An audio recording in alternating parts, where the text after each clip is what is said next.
Aku berdiri di lahan kosong berdebu, di samping rumah kecil mertuaku, Bu Siti, dan Pak Herman. Mataku berkaca-kaca bukan karena debu, tapi karena kebahagiaan murni. Di atas tanah ini akan berdiri rumah impian. Bukan hanya impianku dan Arif, suamiku, tapi impian seluruh keluarga besar. Dan seluruh biayanya, 100% adalah hasil kerja kerasku.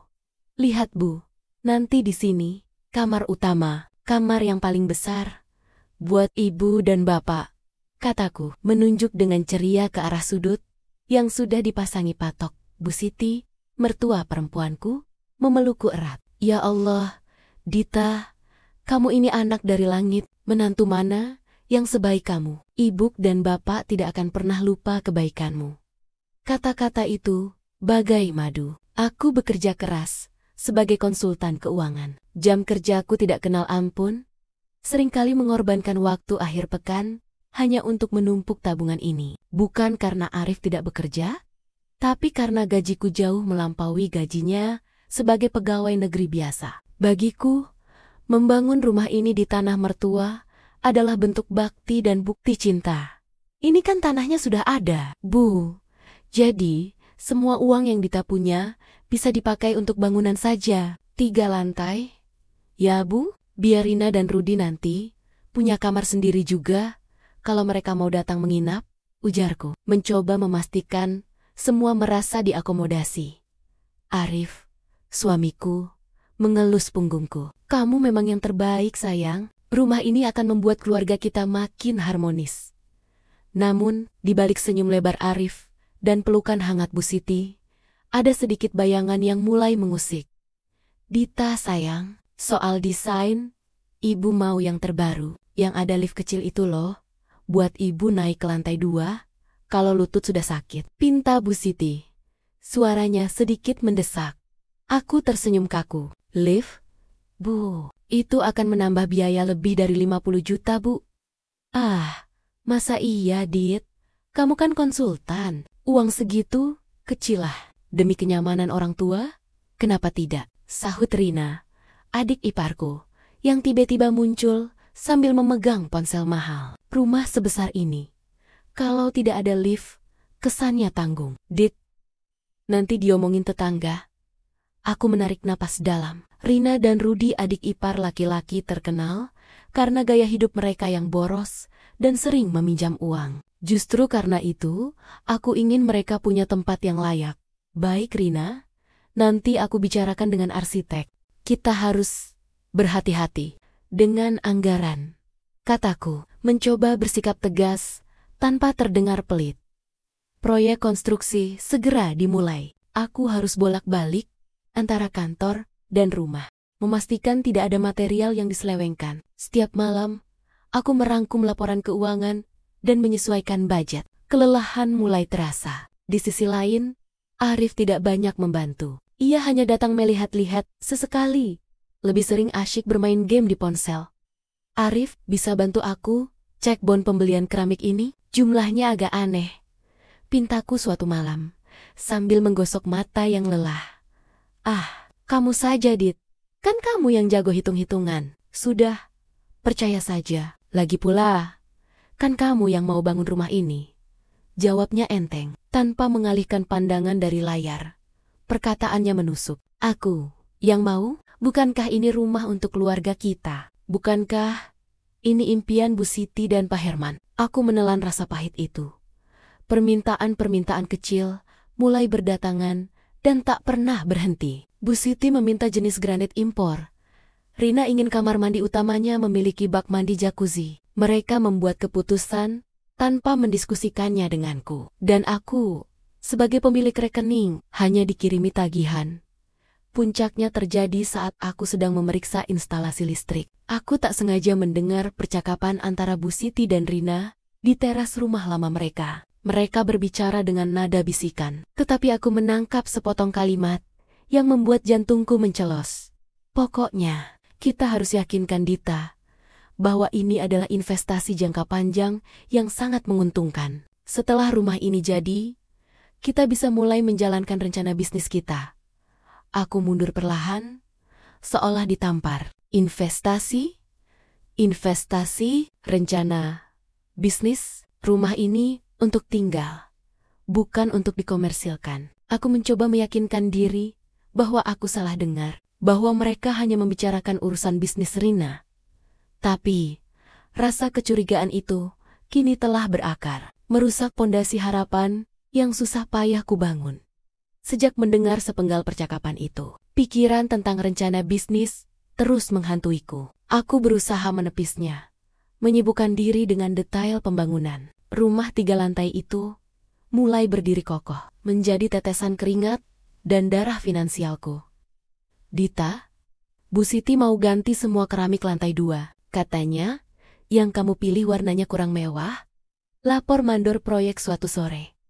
Aku menghela napas panjang. Kurang mewah? Itu keramik impor kualitas A. Pak, harganya 3 kali lipat dari yang biasa. Aku langsung menelepon Bu Siti. Suaranya terdengar manis, tapi nadanya dingin. Begini nak, rumah ini kan di komplek elit sekarang. Kalau keramiknya biasa-biasa saja, nanti orang-orang datang menilai kita murahan. Apalagi Rina dan Rudi akan sering menerima tamu penting. Tamu penting, lagi-lagi Rina dan Rudi. Mereka kini mendominasi setiap aspek desain. Rina bahkan memaksa mengubah desain dapur bersih menjadi pantry berkonsep island yang sepenuhnya tidak praktis untuk memasak ala Indonesia. Ini kan rumah keluarga. Rina, kenapa harus terlalu mementingkan kesan untuk tamu? Tanyaku saat kami bertemu di lokasi. Dita, dengarkan aku, kata Rina.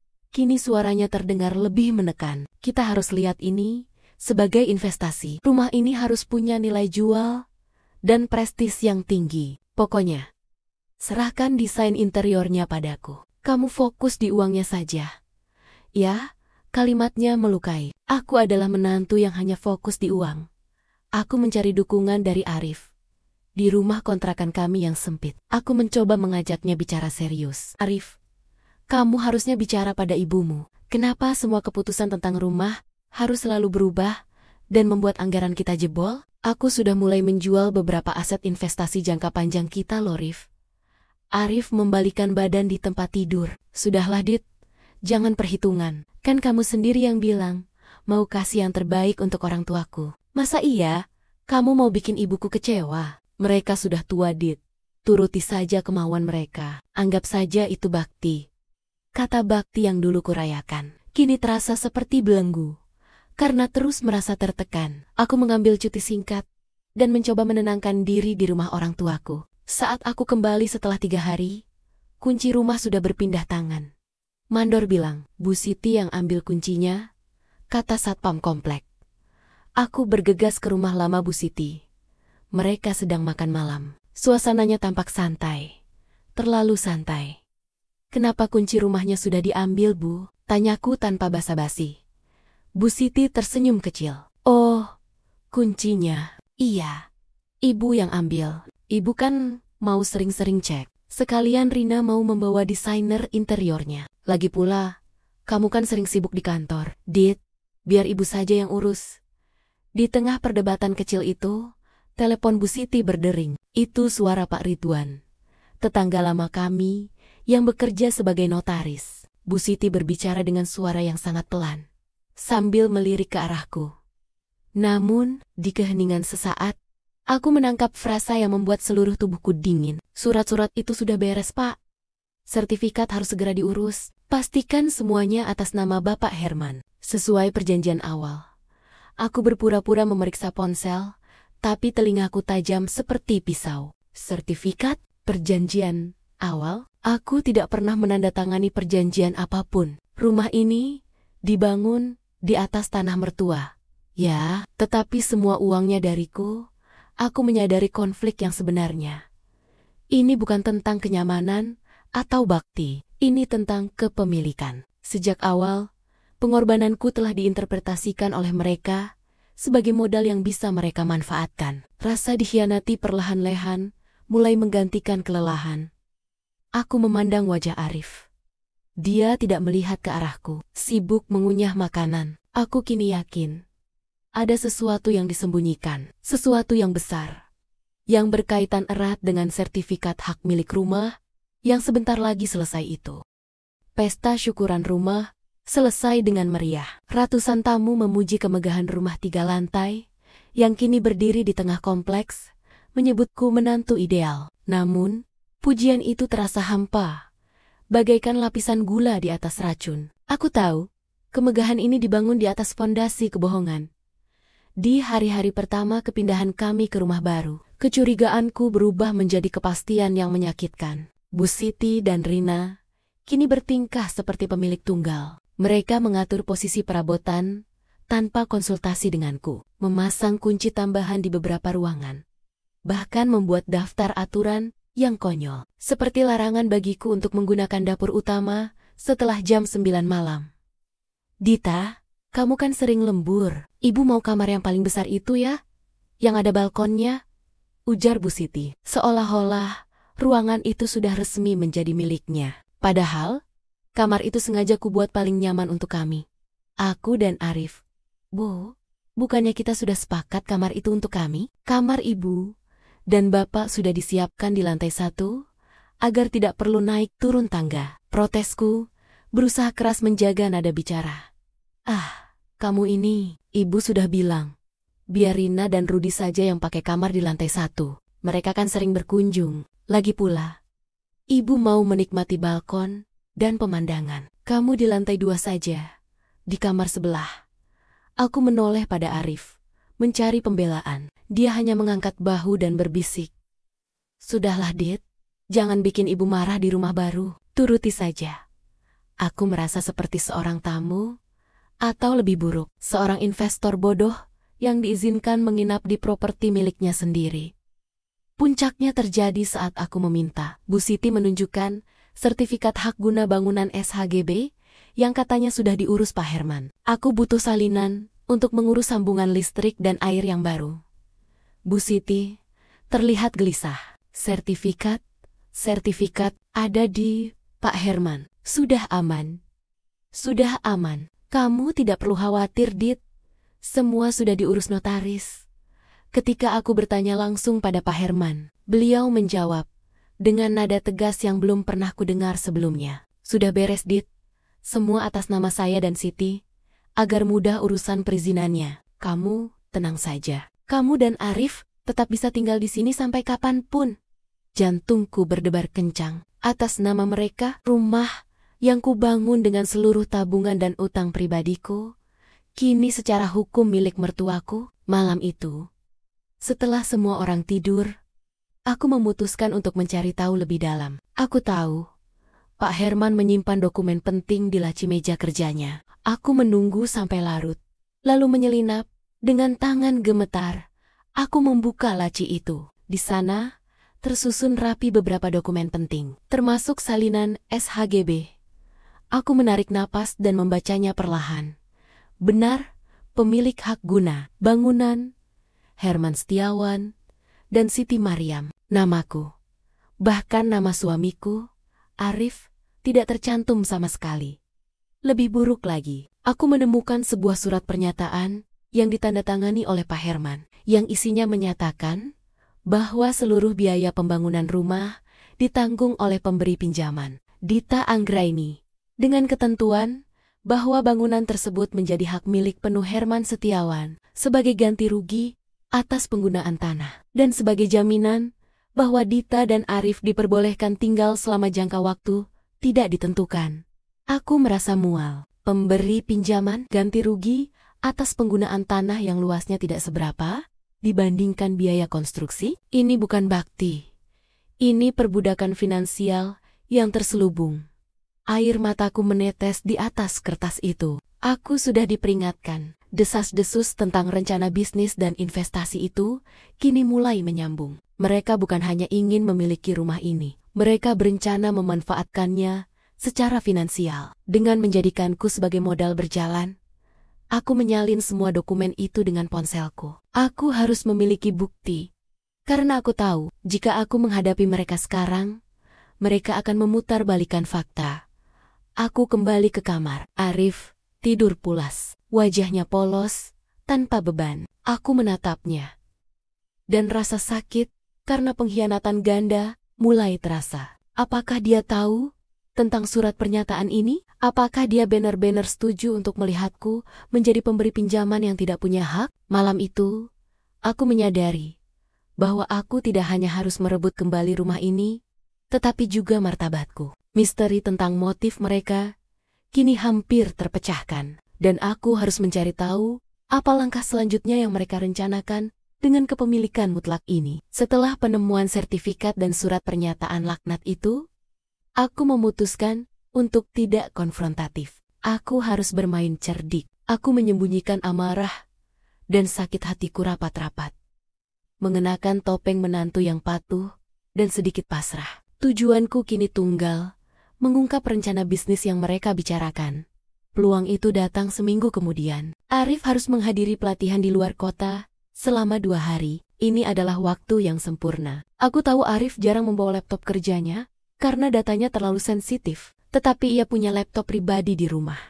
Pada larut malam, setelah memastikan Bu Siti dan Pak Herman sudah terlelap di kamar mereka di lantai 1, aku menyelinap ke ruang kerja, sementara Arif di lantai 2. Aku menyalakan laptopnya. Untungnya, katasan di laptop itu masih berupa tanggal ulang tahun pernikahan kami.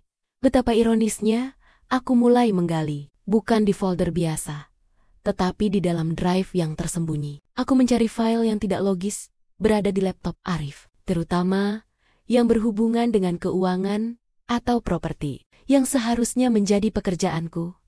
Aku menemukan folder yang mencurigakan, diberi nama samar, Proyek Kosan Cerdas. Folder itu dienkripsi. Aku mencoba beberapa kata kunci nama Bu Siti, tanggal pembangunan, nama Rina, semuanya gagal. Akhirnya, aku mencoba gabungan nama keluarga mereka dan tanggal ulang tahun Rina. Klik, terbuka. Apa yang kulihat membuat darahku mendidih dan mataku berkunang-kunang. Di dalamnya ada proposal bisnis lengkap. Proposal pemanfaatan properti 3 lantai, premium boarding house. Rencana itu sangat detail. Mereka telah membagi seluruh rumah menjadi unit-unit kos eksklusif. Kamar yang selama ini kupikir untuk Rina dan Rudy menginap, ternyata sudah didesain sebagai unit suite yang disewakan per bulan dengan harga premium. Kamar yang kusiapkan untuk kami, bahkan kamar Bu Siti di lantai 1, juga masuk dalam daftar unit sewa. Proposal itu mencantumkan hitungan arus kas cash flow yang sangat menggiurkan, dan di bagian pendanaan tertera dengan jelas, modal pembangunan 100% dari pinjaman private lender Dita Anggraini, tanpa bunga dan tanpa batasan waktu pembayaran. Aku bukan private lender. Aku adalah istri dan menantu yang bodoh yang memberikan seluruh tabungannya. Lalu, ada bagian yang paling menyakitkan, bagian tentang kepemilikan dan manajemen. Kepemilikan aset dipegang oleh Herman Setiawan, pemilik tanah, dan SHGB, manajemen operasional dan keuntungan, akan dikelola sepenuhnya oleh Rina Lestari dan Rudy Haryanto. Rina dan Rudy, iparku yang selama ini selalu mengeluh tidak punya uang, akan mendapatkan keuntungan penuh dari properti yang kubangun. Sementara aku hanya diberi hak tinggal dan hak istri, yang ironisnya tidak menjamin apa-apa jika Arif menceraikanku. Mereka telah merencanakan penipuan ini sejak awal. Permintaan mereka akan desain mewah, lift, keramik impor, semuanya untuk menaikkan harga sewa unit. Rumah ini tidak pernah dimaksudkan untuk menjadi rumah keluarga. Ini adalah mesin uang bagi Rina dan Rudy yang didanai sepenuhnya oleh keringatku. Aku mengambil flash drive dan menyalin semua dokumen di sana. Proposal bisnis, file negosiasi dengan calon penyewa, dan yang terpenting, email antara Arif dan Rina. Email dari Arif kepada Rina berbunyi, "Rin, jangan terlalu menekan Dita. Biarkan dia pikir ini rumah keluarga. Kalau tidak, dia bisa curiga dan menarik dananya." Ibu bilang, "Kita harus sabar sampai sertifikatnya keluar. Ini adalah jalan tercepat kita kaya." Plot twist terjadi dengan kejam. Suamiku, Arif, adalah bagian dari konspirasi ini. Dia bukan hanya pasif. Dia adalah pengkhianat yang secara aktif menipuku Demi uang dan restu orang tuanya. Tanganku gemetar hebat. Selama ini, aku telah membangun rumah ini. Pondasinya, dindingnya, dan atapnya. Di atas pondasi hubungan yang busuk dan beracun. Saat fajar mulai menyingsing, aku keluar dari ruang kerja itu. Aku memegang flash drive, berisi semua bukti. Bukan air mata lagi yang keluar, melainkan keputusan yang dingin dan mantap. Mereka ingin rumah ini menjadi investasi, baiklah. Mereka akan mendapatkan investasi yang pantas mereka dapatkan. Setelah menyalin semua bukti ke dalam flash drive rahasia, aku duduk di sofa ruang tamu yang mewah, ruang tamu yang kubayar lunas, merenungi nasibku. Kemarahan itu telah mengeras menjadi bongkahan es di dadaku. Tidak ada gunanya menangis lagi. Yang ada hanyalah perhitungan dingin. Arif kembali dari pelatihannya sore hari berikutnya. Aku menyambutnya dengan senyum datar. Senyum yang kubuat sealami mungkin. Dia terlihat lelah. Tapi saat melihat rumah baru yang kini dihuni penuh, matanya berbinar. Wah, rumah kita memang keren, Dit. Kamu memang istri terbaik, katanya sambil mencium pipiku sekilas. Kalimat itu, yang dulu manis, kini terdengar memuakan. Aku menunggunya selesai membersihkan diri, dan kami duduk di meja makan yang juga kubeli untuk makan malam. Bu Siti, Pak Herman, dan Rina ada di rumah. Tapi aku meminta Arif bicara berdua di teras belakang. Angin malam berembus dingin, tetapi tidak sedingin hatiku. Arif, aku ingin bicara serius, kataku. Nadaku sangat tenang, jauh lebih tenang daripada yang dia harapkan. Ada apa sayang? Soal anggaran lagi? Sudah. Jangan khawatir, nanti kita cari uang lagi. Jawabnya, mencoba meremehkan. Aku mengeluarkan flash drive itu dari saku celana dan meletakkannya di atas meja. Lalu, tanpa basa-basi, aku mengucapkan intinya. Aku tahu tentang proposal kosan cerdas, kataku. Wajah Arif langsung pucat. Ekspresinya berubah drastis. Dari santai menjadi panik total. Dia melirik ke arah jendela, takut didengar orang tuanya. Dita, dengar dulu sayang. Ini tidak seperti yang kamu pikirkan, bisiknya, suaranya tercekat. Aku tidak memberinya kesempatan. Tidak seperti apa, Rif? Rif, aku sudah membaca semuanya. Proposal itu, email dari Rina, dan emailmu yang bilang ini adalah jalan tercepat kita kaya. Aku tahu kamu terlibat. Kamu bukan cuma pasif. Kamu adalah pengkhianat yang aktif menipuku. Arif menunduk. Air mata mulai menggenang di matanya. Aku sama sekali tidak terenyuh. Aku minta maaf, Dit. Aku tahu aku salah besar. Dia tergagap. Tapi, aku terpaksa. Demi Allah, aku terpaksa. Terpaksa apa? Terpaksa jadi kaya di atas pengorbananku. Ibuku, ibu yang memaksa. Dit, beliau mengancam. Katanya, kalau rumah ini tidak dibuat atas nama mereka dan dijadikan bisnis Rina, mereka akan mencabut semua hak warisanku. Mereka bilang, kalau aku tidak menurut, aku akan dianggap anak durhaka dan selamanya hidup miskin karena hanya mengandalkan gajimu. Penjelasan Arif tidak membenarkan perbuatannya, tetapi menambahkan dimensi baru yang menjijikkan. Konflik ini ternyata berakar pada ketamakan dan kontrol keluarga yang ekstrem. Arif memilih kekayaan dan restu orang tuanya daripada kejujuran dan hubungan dengan istrinya. Jadi, kamu lebih memilih uang warisan mereka daripada aku? Daripada kejujuran? Aku membangun rumah ini untukmu, Rif. Untuk keluarga kita, bukan untuk membiayai usaha iparmu. Aku tidak berteriak, tapi setiap kata terasa seperti retakan. Aku tahu, aku salah. Tapi, kalau rumah ini jadi kos-kosan, kita kan juga dapat imbalan. Rina janji akan kasih kita persentase kecil setiap bulan. Kita tetap bisa tinggal di sini, Dit. Arif memohon. Berusaha mencari pembenaran yang tolol. Persentase kecil? Setelah aku menghabiskan seluruh asetku dan nama kita bahkan tidak ada di sertifikat, kamu menjualku, Rif. Kamu menjual bakti dan cintaku demi selembar surat warisan yang belum pasti. Saat itu juga, aku menyadari bahwa pernikahan ini sudah hancur. bukan karena mertua atau ipar, tetapi karena suamiku sendiri telah mengkhianati kepercayaan yang paling mendasar. Dia rela melihatku diperlakukan sebagai bank berjalan demi kepentingan pribadinya. Pengakuan Arif, alih-alih meredakan konflik, justru memicu keputusan drastis dalam benakku. Aku tidak akan membiarkan rumah yang kubangun dengan susah payah ini menjadi monumen atas kebodohanku dan kemenangannya atas diriku. Baiklah, Rif, aku mengerti posisimu, kataku, tiba-tiba menyerah. Membuat Arif tampak lega. Kamu mau memaafkanku, sayang? Aku tersenyum. Senyum paling palsu yang pernah kubuat. Aku akan memikirkannya. Tapi, aku ingin kamu tahu satu hal. Rumah ini adalah simbol, dan aku akan pastikan simbol ini akan mendapatkan akhir yang pantas. Aku bangkit, meninggalkan Arif yang kebingungan. Malam itu, aku tidur di kamar tamu yang kecil di lantai 2. Aku bukan lagi Dita yang naif. Aku adalah wanita yang baru saja mengalami pengkhianatan ganda. Dan kini, aku siap merencanakan balas dendam yang setimpal.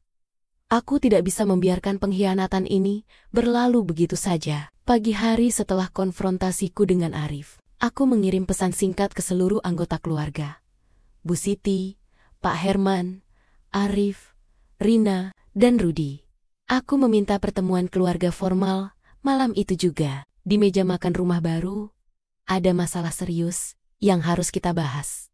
Tulisku, singkat dan dingin. Ketika mereka berkumpul, suasana terasa tegang. Mereka tahu aku telah menemukan sesuatu. Mereka duduk di kursi mereka, mencoba menampilkan wajah berwibawa dan polos. Bu Siti terlihat sedikit kesal, seolah aku telah mengganggu jadwal pentingnya. Baik, Dita, ada apa? Jangan membuat drama di rumah baru, tegur Bu Siti, menatapku tajam. Rina dan Rudi hanya menyilangkan tangan. Arif terlihat seperti narapidana yang menunggu vonis. Aku tidak membuang waktu. Aku mengeluarkan salinan sertifikat SHGB, surat pernyataan pemberi pinjaman, dan proposal kosan cerdas yang kucetak rapi. Aku menyebarkannya di meja, satu persatu. Ini, kataku, menunjuk dokumen-dokumen itu adalah bukti. Bukti bahwa kalian semua, sejak awal, merencanakan untuk menipu dan memanfaatkan seluruh jerih payahku. Keheningan menyelimuti ruangan. Kemudian, pecah. Bu Siti mengambil surat pernyataan itu. Matanya melotot. Ini tidak sopan. Ini dokumen pribadi. Kamu menggeledah barang-barang kami. Dokumen pribadi yang membuat saya, orang yang membayar seluruh biaya bangunan, menjadi pemberi pinjaman tanpa hak. Jawabku, suaraku tetap datar. Rumah ini dibangun dengan uang saya. Tapi hak milik dan manajemennya diberikan kepada Rina dan Rudi. Mengapa? Rina, si mulut besar, langsung menyambar. Kenapa? Karena ini tanah orang tua kami. Dita, kamu yang mau bangun di sini. Tanah ini aset kami. Wajar kalau kami mengambil alih manajemen agar aset ini bernilai. Kamu terlalu perhitungan. Perhitungan? Aku tertawa kecil.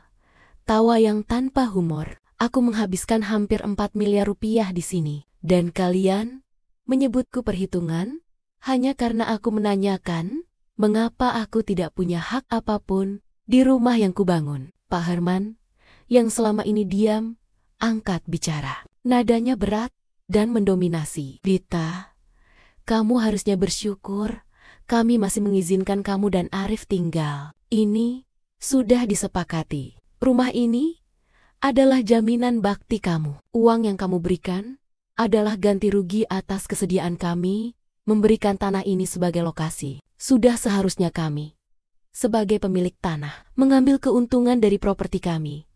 Kata-katanya memutarbalikkan semua nilai moral. Bakti diukur dengan uang, dan uangku diartikan sebagai kompensasi.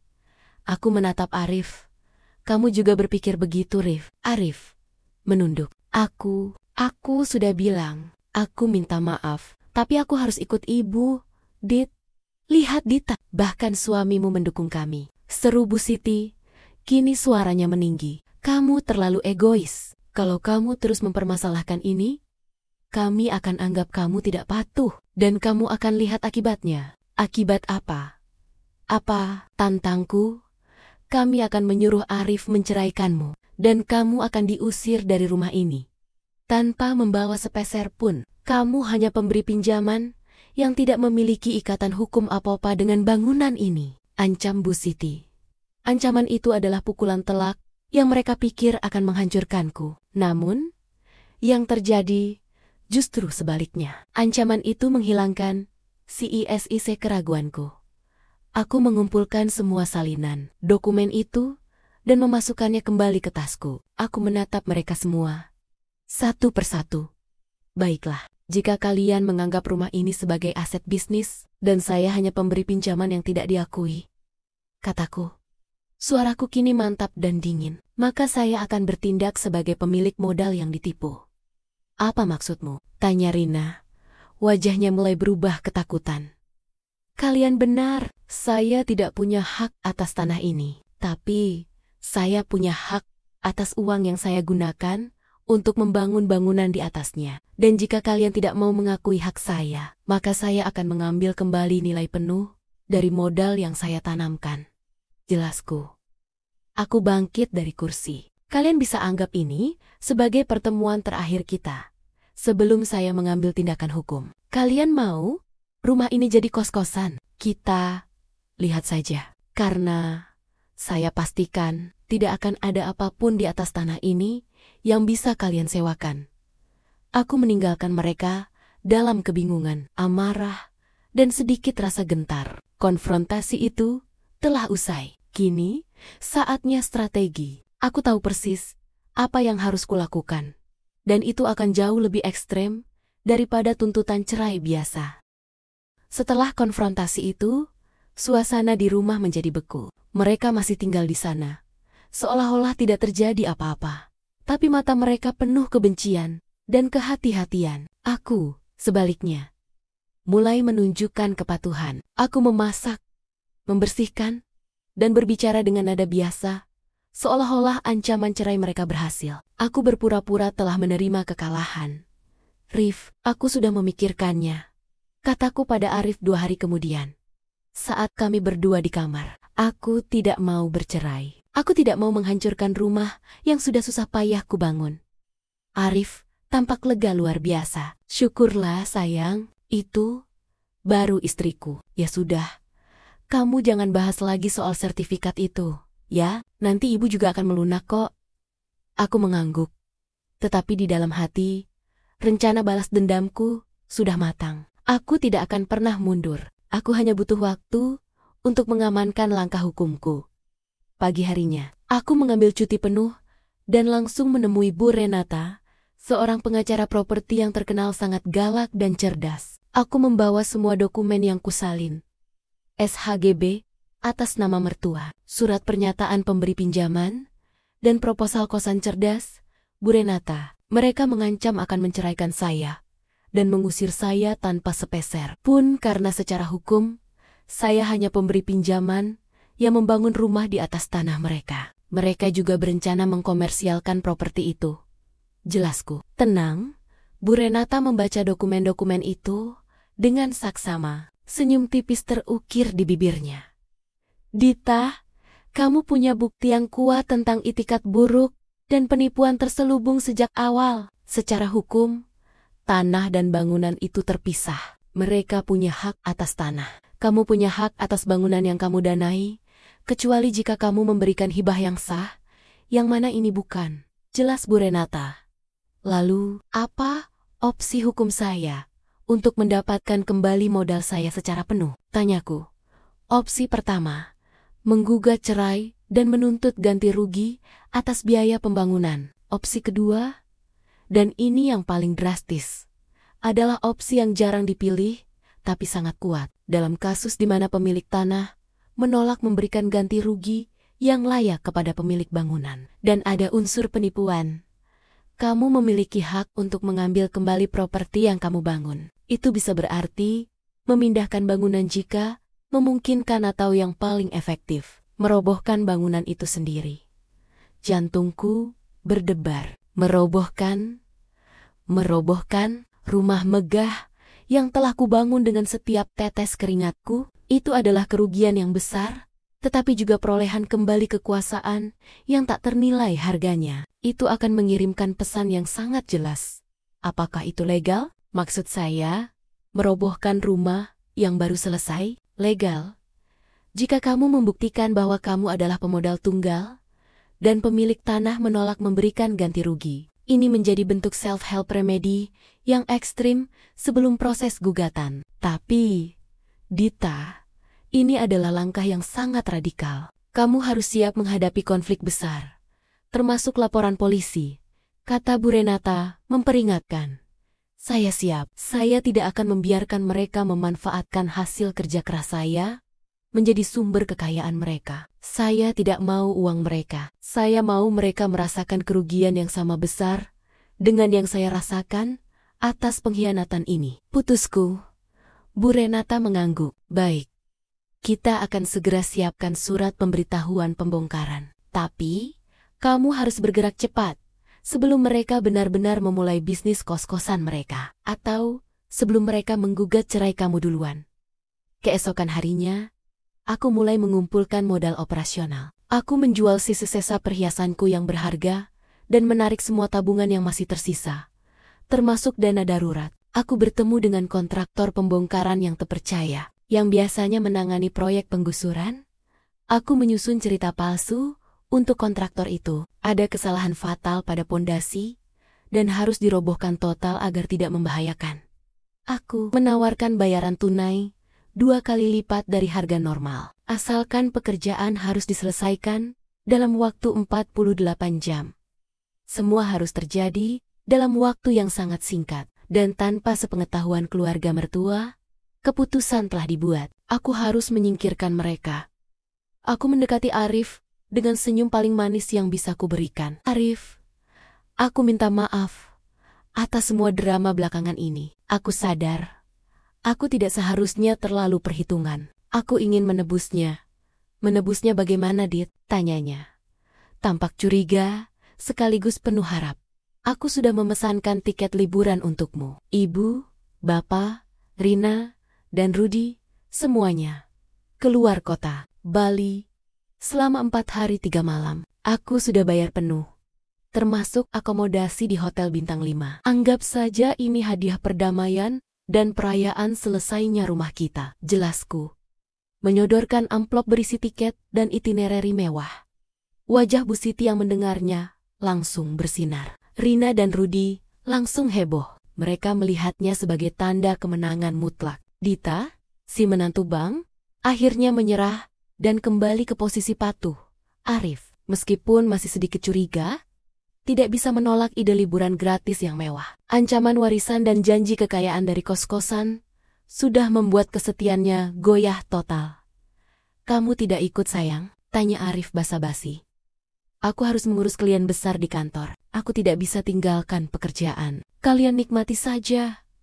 Ya, pulanglah dengan fresh, jawabku. Memastikan mereka tidak punya alasan untuk menunda. Malam sebelum keberangkatan mereka, aku mengemasi koperku. Berpura-pura bahwa aku akan menginap di apartemen klien. Aku mengamankan semua dokumen penting. Surat-surat kerjaku, perhiasan yang masih tersisa, dan tentu saja flash drive berisi semua bukti pengkhianatan mereka. Pagi buta, pukul 5 WIB, aku mengantar mereka ke bandara. Senyum mereka terasa dingin. Terima kasih, Dita. Akhirnya kamu mengerti, kata Bu Siti, memelukku sekilas. Aku hanya membalasnya dengan anggukan. Begitu mobil yang membawa mereka menghilang, aku tidak kembali ke rumah. Aku pergi ke sebuah kafe di pinggir kota dan menelepon kontraktor pembongkaran. Pak, sekarang, target sudah di luar kota. Anda punya waktu 48 jam, persis seperti perjanjian. Pastikan tidak ada yang tersisa. Perintahku. Aku menghubungi Bu Renata dan timnya, memberikan lampu hijau. Ia harus segera mengirimkan surat pemberitahuan ke lingkungan sekitar RT atau RW dan notaris, menjelaskan bahwa ini adalah aksi hukum terkait sengketa kepemilikan bangunan. Surat itu harus sampai di meja Pak Herman saat dia sudah tidak bisa melakukan apa-apa. Pukul 09.00 WIB. Aku tiba di lokasi. Jalanan komplek itu masih sepi. Dari kejauhan, aku melihat sebuah ekskavator besar, berwarna kuning mencolok, sudah diposisikan di depan gerbang. Truk-truk besar penampung puing sudah berbaris rapi. Para pekerja menggunakan seragam lengkap. Aku berdiri di seberang jalan. Di bawah pohon rindang, aku melihat rumahku. Rumah yang kubangun dengan cinta dan pengorbanan. Untuk terakhir kalinya, kemegahan 3 lantai itu kini tampak seperti patung ejekan. Lalu, operasi dimulai. Suara bising mesin pemecah beton membelah udara. Lengan ekskavator itu menghantam dinding depan kamar utama kamar yang dulu kupikir akan jadi kamar Arif dan aku. Kaca jendela pecah, disusul suara besi yang bengkok. Setiap hantaman terasa seperti hantaman di dadaku. Tetapi ini adalah rasa sakit yang diperlukan. Ini adalah pembebasan. Aku melihat jenting-jenting yang kupilih dengan cermat rontok ke tanah. Tiang-tiang penyangga yang kukuh kini roboh tak berdaya. Orang-orang mulai berkumpul. Tetangga berbisik-bisik, tidak mengerti apa yang terjadi. Mereka bertanya padaku, dan aku hanya menjawab singkat. Ada masalah struktural, harus dirobohkan total. Dalam waktu kurang dari 12 jam, lantai 3 rumah itu sudah rata. Dinding-dinding di lantai 2 mulai dihancurkan. Setiap kali dinding kamar mandi jacuzzi yang diminta Rina itu runtuh, aku merasakan sedikit kepuasan. Aku duduk di sana, membiarkan debu mengotori pakaianku. Rumah itu bukan lagi simbol pengorbanan yang disalahgunakan. Sekarang, ia adalah simbol dari kekuatan batas diri dan konsekuensi dari pengkhianatan. Malam tiba. Di bawah lampu sorot pekerja, puing-puing terus diangkut. Aku mengawasi semuanya sampai lantai dasar, termasuk pondasi yang kukuh, benar-benar bersih. Hanya menyisakan tanah kosong. 48 jam telah berlalu, dan janji telah ditepati. Tanah yang dibanggakan mertuaku kini benar-benar kosong. Rumah megah itu telah lenyap. Hanya menyisakan tumpukan puing terakhir yang segera diangkut. Aku mengambil sebuah kertas, menulis beberapa kalimat, dan meletakkannya di tengga-tengga lahan kosong itu. Ditindih oleh bongkahan batu bata, balas dendam telah dieksekusi, senyap, dan total. Kini, aku hanya menunggu reaksi mereka ketika mereka kembali dari Bali.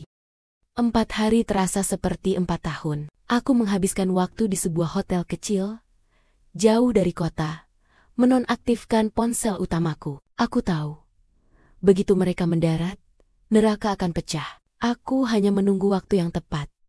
Sesuai dugaanku, pukul 14 di hari kepulangan mereka, ponsel cadanganku mulai berdering panik. Nomor Arif, Bu Siti, Rina, semuanya. Aku mengabaikannya. Aku ingin mereka merasakan kepanikan yang sama, kebingungan yang sama, dan tentu saja, kerugian yang sama. Sekitar pukul 15, aku menelepon Bu Renata. "Bagaimana, Bu?" tanyaku. "Sudah beres, Dita. Tim saya baru saja meninggalkan lokasi. Semua puing sudah bersih diangkut. Lahan kosong. Surat pemberitahuan pembongkaran juga sudah kami kirimkan ke rumah mereka. Ditembuskan ke RT atau RW dan kepolisian setempat. Sebagai pemberitahuan atas sengketa properti dan self-help remedy," lapornya. Aku menarik napas lega. Saatnya pulang. Aku menyetir kembali ke komplek itu. Jalanan sepi, tetapi saat aku mendekat, aku melihat ada kerumunan kecil di depan lahan kosong, tempat rumahku dulu berdiri. Dan di tengah kerumunan itu, ada 5 orang yang paling kukenal. Bu Siti berdiri di tengah tumpukan sisa batu bata kecil. Wajahnya merah padam, rambutnya acak-acakan. Pak Herman hanya terdiam, wajahnya pucat pasi, seperti baru melihat hantu. Rina dan Rudi saling berbisik panik. Mata mereka melotot ke lahan kosong itu. Dan Arif, suamiku, dia tampak paling hancur, menatap tanah kosong itu dengan tatapan tak percaya. Aku memarkir mobilku agak jauh dan berjalan mendekati mereka. Langkahku mantap. Begitu mereka menyadari kehadiranku, semua mata tertuju padaku, penuh amarah dan tuduhan. "Dita!" Bu Siti berteriak histeris. Suaranya serak. Dia berlari ke arahku, mencoba meraihku. Tetapi aku mundur selangkah. "Apa yang kamu lakukan? Kamu Gila, kamu robohkan rumah kami. Rumah yang kami izinkan kamu bangun di tanah kami. Aku menatapnya lurus. Saya tidak merobohkan rumah kalian, Bu. Saya merobohkan aset saya sendiri. Tapi, kenapa? Rina menjerit. Suaranya terdengar seperti orang yang baru saja kehilangan undian, berhadiah miliaran. Semua usaha kita, rencana kita, kos-kosan kita hancur. Aku tersenyum tipis. Oh, jadi kalian mengakui itu adalah rencana bisnis dan bukan rumah keluarga, Rina? Bagus. Pengakuan yang jujur. Arif akhirnya angkat bicara. Suaranya gemetar. Dit, kamu benar-benar kejam. Apa yang kamu mau? Kenapa kamu setega ini? Apa yang aku mau? Aku menunjuk ke tanah kosong. Aku mau kalian mendapatkan konsekuensi yang sesuai dengan perbuatan kalian. Kalian ingin melihatku sebagai pemberi pinjaman yang ditipu? Baik. Seorang pemberi pinjaman berhak mengambil kembali jaminannya ketika ada itikat buruk. Karena saya tidak bisa memindahkan bangunan itu, saya memilih untuk menghilangkan nilainya. Aku berjalan ke tengah lahan. Ke tempat aku meletakkan surat itu. Aku mengambil bongkahan batu bata dan mengangkat surat terbuka itu tinggi-tinggi. Kalian mencari ini? Kataku. Aku membacakan keras-keras surat yang kutulis itu, mengabaikan teriakan Bu Siti dan isak tangis Rina untuk Bapak Herman Setiawan dan Ibu Siti Mariam, serta anak-anak tercinta, Rina dan Rudi, dan juga suamiku, Arif. Kalian menganggap pengorbananku sebagai modal yang bisa kalian manfaatkan. Kalian melanggar kepercayaan, memutarbalikkan bakti menjadi penipuan, dan mengancam untuk menceraikanku demi keuntungan finansial. Rumah ini, yang kubangun dengan cintaku, telah menjadi monumen pengkhianatan kalian. Dengan merobohkannya, aku tidak hanya menghancurkan bangunan, tetapi juga menghancurkan tipu daya yang kalian bangun. Saya menuntut ganti rugi penuh atas seluruh biaya pembangunan yang telah saya keluarkan, dan akan mengajukan gugatan cerai disertai tuntutan penipuan. Rumah ini sudah tidak ada. Rencana bisnis kalian sudah mati. Nikmati saja tanah kosong ini. Salam hormat, Dita Anggraini. Setelah selesai, aku menjatuhkan surat itu kembali. Wajah mereka semua, dari Bu Siti yang kini terdiam kaku, hingga Arif yang memohon, menunjukkan ketakutan yang nyata. Mereka menyadari, mereka tidak hanya kehilangan rumah, tetapi mereka kehilangan seluruh modal untuk rencana hidup kaya mereka. Bu Siti akhirnya berteriak lagi. Kamu akan menyesal. Dita, kamu tidak akan bisa lolos dari hukum. Silakan Bu, sampai bertemu di pengadilan. Jawabku. Kini sepenuhnya memegang kendali. Plot twist telah sempurna. Aku mengambil kembali kekuasaan dan martabat, ditandai dengan puing-puing rumah yang tidak dihargai. Setelah pembacaan surat terbuka itu, aku segera meninggalkan lokasi. Aku tidak mau terlibat dalam perdebatan atau kekerasan fisik. Aku tahu, sejak detik itu, pertempuran telah bergeser dari emosional ke hukum. Keesokan harinya, tim pengacaraku, Bu Renata, bergerak cepat. Kami mengajukan gugatan cerai terhadap Arif dan, yang lebih penting, gugatan perdata terhadap Bu Siti, Pak Herman, Rina, dan Rudi atas dasar perbuatan melawan hukum, penipuan dan tuntutan ganti rugi atas biaya penuh pembangunan rumah. Keluarga mertuaku, yang tadinya penuh kesombongan, kini panik. Mereka menyewa pengacara, tetapi pengacara mereka kesulitan. Bagaimana tidak, semua bukti ada padaku. Sertifikat yang menghilangkan namaku, surat pernyataan yang mengubahku menjadi pemberi pinjaman tanpa hak, dan proposal kosan cerdas yang membuktikan niat mereka untuk mendapatkan keuntungan penuh dari modal yang kukeluarkan. Arif mencoba menghubungiku berkali-kali, memohon, Dita, tarik gugatanmu. Ibu dan Bapak sudah jatuh sakit. Kita bisa bicarakan ini sayang. Kita sudah bicarakan Rif. Kamu memilih warisan mereka daripada aku. Sekarang, tanggung konsekuensinya. Jawabku dingin saat aku mengangkat teleponnya untuk terakhir kali. Persidangan berjalan panjang dan melelahkan, tetapi fakta-fakta berbicara. Pengacara mereka berargumen bahwa tanah itu adalah milik kliennya, dan bangunan di atasnya otomatis menjadi milik pemilik tanah, sesuai prinsip accession. Namun, Bu Renata melawan dengan cerdas. Dia menunjukkan bahwa aku, sebagai istri, memiliki hak atas harta bersama. Dan yang terpenting, dia membuktikan bahwa keluarga mertua telah melakukan penggelapan modal dengan tipu daya. Terbukti dari proposal kosan cerdas dan penyembunyian status hak milik sebelum rumah itu selesai. Aksi pembongkaran itu dibenarkan sebagai bentuk self-help remedy yang sah karena adanya itikat buruk dari pemilik tanah.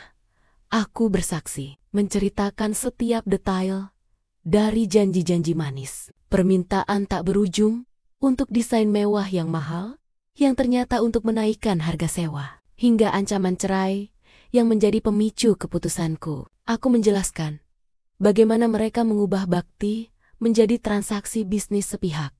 Di sisi lain, keluarga mertuaku benar-benar hancur. Mereka tidak hanya kehilangan rumah, tetapi mereka harus menanggung utang besar dari biaya pembongkaran dan biaya hukum. Rencana bisnis kos-kosan, mereka yang seharusnya menjadi sumber kekayaan cepat, Rina dan Rudi berakhir di lahan kosong yang menyisakan utang. 2 bulan kemudian, vonis hakim dijatuhkan. Gugatan cerai dikabulkan. Pernikahanku dengan Arif berakhir. Tuntutan ganti rugi diterima. Bu Siti dan Pak Herman divonis harus membayar ganti rugi penuh sebesar total biaya pembangunan rumah. Hakim menyatakan bahwa tindakan mereka didukung bakti-bakti yang diajukan Dita merupakan tindakan penipuan yang terencana. Hukuman finansial karena mereka tidak memiliki uang tunai. Bu Siti dan Pak Herman terpaksa harus menjual tanah kosong itu dan asit-asit lain mereka untuk membayar ganti rugi kepadaku. Ini adalah kemenangan mutlak. Aku mendapatkan kembali setiap rupiah yang kuinvestasikan. Aku berdiri di kantor pengacaraku, memegang cek besar itu. Uang itu terasa seperti martabat yang telah kembali. Aku tidak merasakan euforia, hanya ketenangan yang mendalam. Aku menyadari bahwa kemenangan terbesarku bukan pada cek itu, atau pada puing-puing rumah yang kukorbankan. Kemenangan terbesarku adalah penentuan batasan yang jelas. Aku belajar bahwa cinta dan bakti tidak boleh menjadi alasan bagi orang lain untuk menginjak harga diri dan mengambil hakmu. Aku memulai hidup baru. Uang itu kuinvestasikan kembali, tetapi kali ini untuk diriku sendiri. Aku membeli sebuah apartemen kecil atas namaku sendiri di lingkungan yang jauh dari masa laluku. Aku tidak pernah lagi berbicara dengan Arif atau keluarganya. Cerita tentang menantu gila yang merobohkan rumahnya sendiri menjadi desis-desis di komplek itu. Biarlah, aku telah membangunkan diriku dari pengorbanan buta dan ilusi keluarga sempurna. Kini, aku membangun benteng batasan yang kokoh di sekelilingku. Aku telah menghancurkan rumah itu agar aku bisa membangun kembali diriku sendiri.